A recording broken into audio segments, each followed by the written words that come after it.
যেমনটা কিন্তু দেখানোর চেষ্টা করছি, অশোক সাউন্ডের নিউ সেট আপ কিন্তু আজ টেস্টিং হতে চলেছে।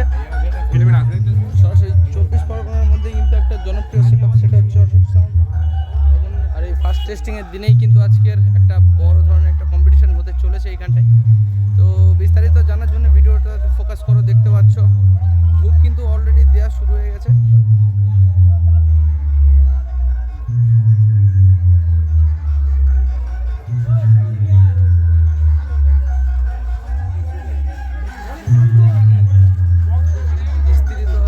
বিস্তারিত জানার জন্য ভিডিওটায় অবশ্যই কিন্তু ফোকাস করো তোমরা। দেখতে পাচ্ছ লুকটা কিন্তু ভালোই, একদম মনের মতো বেশ করে সাজিয়েছে। এইদিকে বি আর ওইদিকে বি। ওইদিকে দেখতে পাচ্ছ মহাকাল সাউন্ডের কিন্তু 4খানা বেস বাজছে, পুরো 18। আর এটা অবশ্যই তোমরা আপডেট পেয়েছো যে